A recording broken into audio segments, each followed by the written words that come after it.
রাজধানীর তেজগাঁয়ে প্রধান উপদেষ্টার কার্যালয়ে দুপুরে ইউরোপীয় ইউনিয়নের ১৯ দেশের কূটনীতিকের সঙ্গে বৈঠকে বসেন অন্তর্বর্তী সরকারের প্রধান উপদেষ্টা ড. মোহাম্মদ ইউনূস।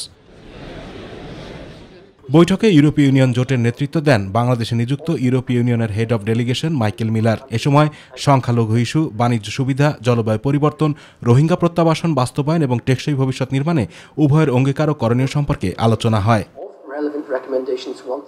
এছাড়া আলোচনায় বাংলাদেশের জাতীয় নির্বাচন, গণতন্ত্র, অর্থ পাচার বিষয়গুলো উঠে আসে। পরে প্রধান উপদেষ্টা ড. মোহাম্মদ ইউনূস বলেন, বাংলাদেশকে রাজনৈতিক, অর্থনৈতিক ও নৈতিক সমর্থন দেবে ইউরোপীয় union. It shows the support to Bangladesh, political support as well as economic support, moral support, and other supports. So this is something very rejuvenating for us. We have to find a way. We have to draw the line.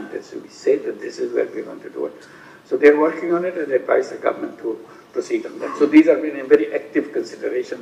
We must come to a conclusion on this. This is not going on and on. We have to do it before our term ends. That's our commitment to make sure that we can do that. Bangladesh সম্পর্কে ব্যাপক আকারে অপতথ্য ছড়ানো হচ্ছে উল্লেখ করে প্রধান উপদেষ্টা অপপ্রচার ঠেকাতে ইইউ নেতৃবৃন্দের সহযোগিতা কামনা করেন।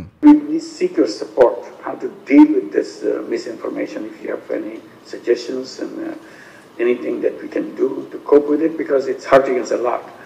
In an international thing. Internally, people don't believe it there. We understand that the group who fled from the country, and not only the Prime Minister, followers of our party, top followers of our party left the country. Some are hiding, still hiding. Some are staying around but not make themselves visible. But they try to take an opportunity to destabilize the country. ইউরোপীয় ইউনিয়নের দেশগুলোর visa centre Delhi থেকে সরিয়ে ঢাকায় অথবা প্রতিবেশী কোনো দেশে স্থানান্তরের অনুরোধও জানান প্রধান উপদেষ্টা। আতিকুর রহমান তিতাস, মাই টিভি।